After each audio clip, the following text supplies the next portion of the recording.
Hello and welcome to the talk on basic Fleur workflows. My name is Gregor Michalicek and I will present this topic to you.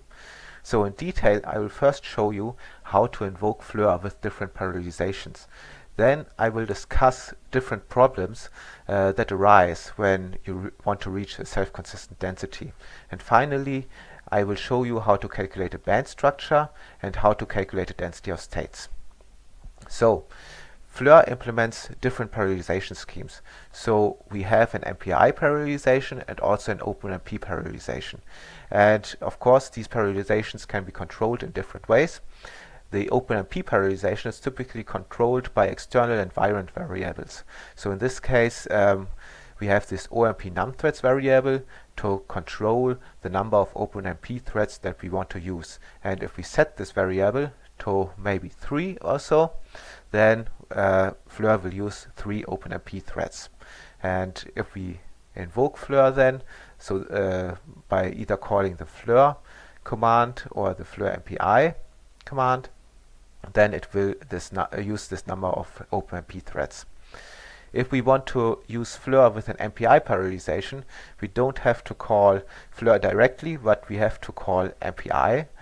For example, with this MPI run command, and here we specify the number of MPI processes that we want to use. So here it is 2, and then we have to specify the Fleur executable, and this is always Fleur underline MPI and not the other executable.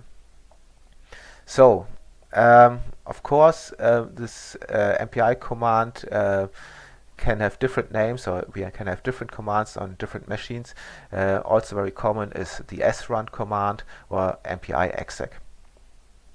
You should also know that on supercomputers, the parallelization is typically controlled by the job script, and then things look a little bit different. But I suggest that you listen to the talk by Uliana Alexeva. She will give you much more details on the parallelization schemes in Fleur and how to use them. So let us discuss problems in reaching the self-consistency.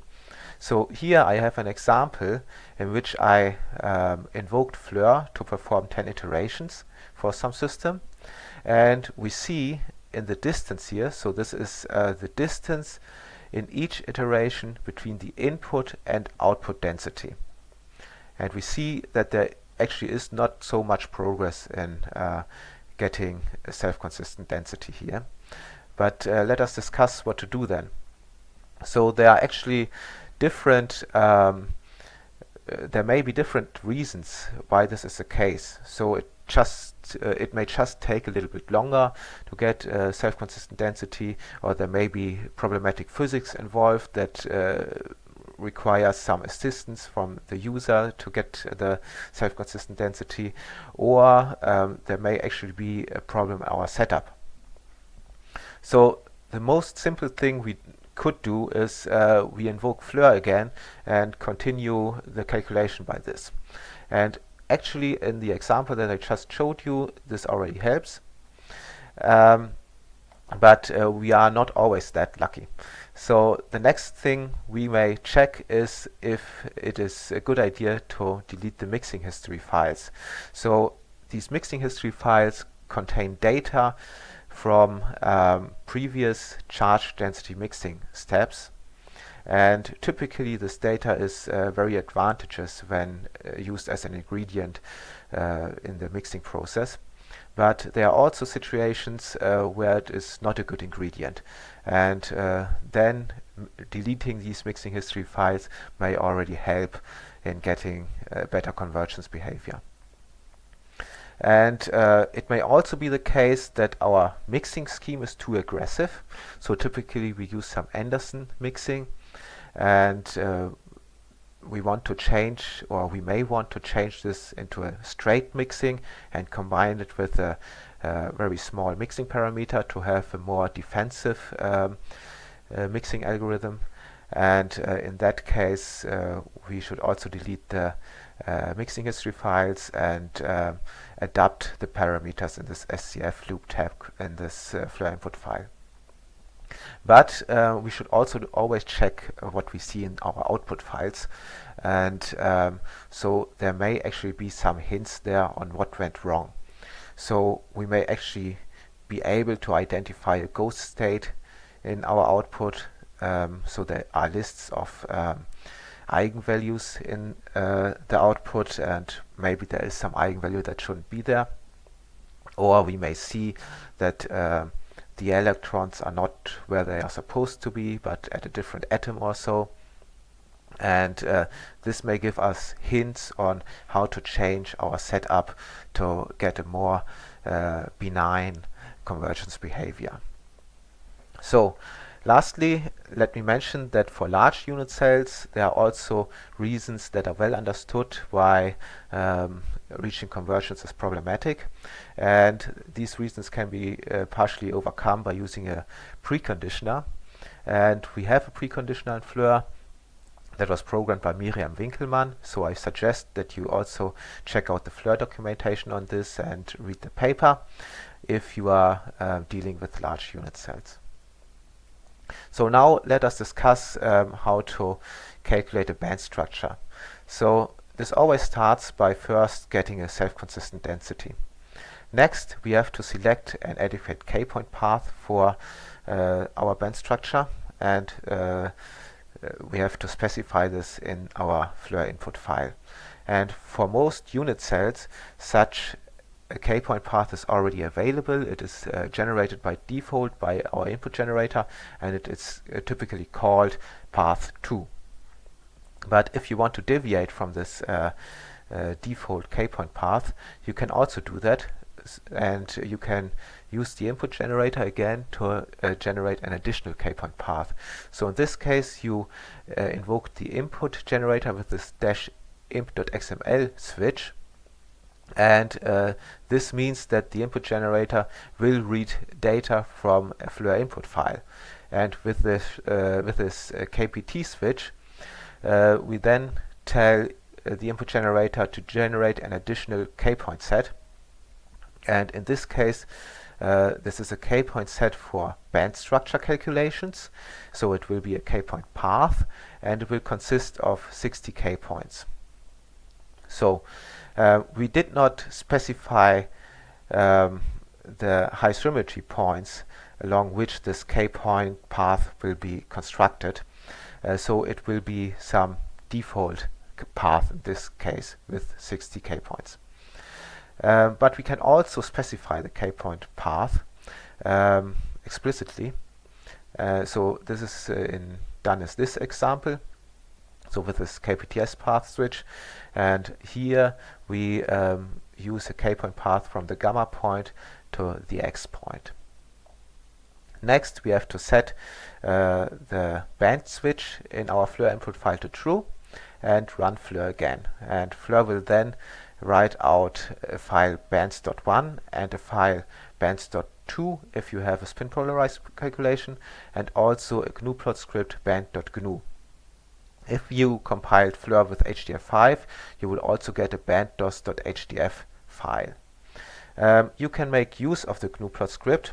So the gnuplot script actually uses the data from this bands1 and bands2 files and transforms it into a plot. And we do that by invoking gnuplot and piping the gnuplot script into gnuplot and piping the output into some file bands.ps. And the result of this may look like this. So in this case, I calculated a band structure for silicon in exactly this way. So, but you may also want to plot more sophisticated band structures. And for this, you may want to exploit the data that is stored in this band.dos.hdf file.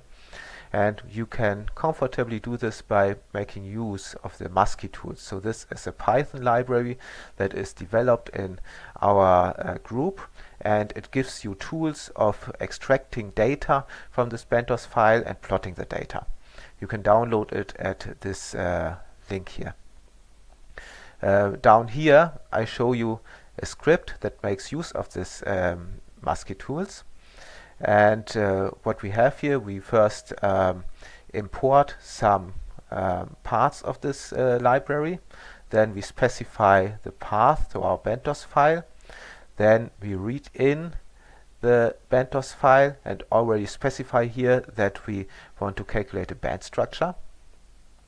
Next, we specify or select a way that we want to highlight, and in this case we are interested in the projections onto the D character within the muffin-tin sphere of the first atom type.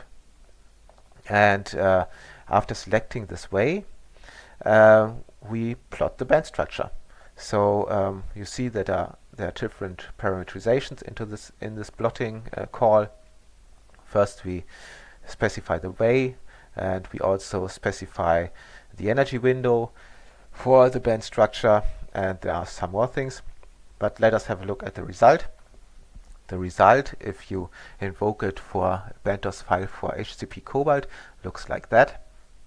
So here you can clearly see that the character of the states around the Fermi level is D character, and you can also see that at low energies below, at maybe 8 eV below the Fermi energy, this is not D character anymore, but you can also select other ways, of course. So let us have a look at how to calculate a band structure now. So the first point again is we have to reach a self-consistent density. Next, we want to adjust several switches in our Fleur input file. So we may want to change our Brillouin zone integration method. So by default we use the histogram method, but we may also want to use some tetrahedral method, which is specified by this tria name. Next, we want to select the window, the energy window in which our or our density of states has to be generated by this min energy and max energy attributes. And then we will also decide on this smearing of our density of states. So there will be some smoothing of the density of states that we generate. Next, we also have to generate and select an adequate k-point set for our DOS calculation, and then we activate the DOS switch in our Fleur input file, run Fleur again, and we get data stored in the files local.1, and if we have a spin polarized calculation, also local.2. And if we compile it with HDF5, we will also get this banddos.hdf output. I will not discuss how to extract and plot the data from these files, so please consult the Fleur documentation for this. But what I show you is, or what I will sketch to you, is the art of producing a high quality density of states. So the problem here is that the density of states depends on many different parameters and the interplay between these parameters. For example, it depends on the k-point set, it depends on the choice for the Brillouin zone integration method, it depends on the band dispersion, so this is a material property. It depends on the choice of the energy window and on the choice of a number of energy mesh points, and also on the smearing of the DOS. So let us have a look at different examples. So here I plot the DOS for silicon again, and on the left panel we see the density of states with the default parameterization. And we actually see that we don't see many features in this density of states, and this is because our smearing parameter sigma is too large, and so we want to reduce this smearing parameter, like what we do in this center plot. And so here reduced it to 0.002, and what we get there is a very, very spiky structure. And of course this is kind of artificial, this is not the real thing, and it is because all the ingredients that enter a density of states plot come from the eigenvalues that you calculate at each k point. And if these eigenvalues are too far away energy-wise and the smearing is too small, you get such a spiky structure. So the smearing actually would smoothen out this spiky structure, but if the smearing is too small, this cannot happen. But we have ways of dealing with this. So for example, we can use a finer k-point set, like for example this 47 by 47 by 47 k-point mesh. And of course this consists of many k-points, and this is an expensive calculation actually. But here we see that the DOS actually looks like what we expect it to look like. We see the band gap and we see many features. But in the unoccupied states we still see some spiky structure. And this is because the band dispersion here is too large and the energy eigenvalues are still too far from each other. So all these examples use the histogram method. Let us have a look at what happens if we use the tetrahedron method. So in this left panel we show the plot that we had in the center panel from in the previous slide, and on the right hand side we see a plot with the tetrahedron method.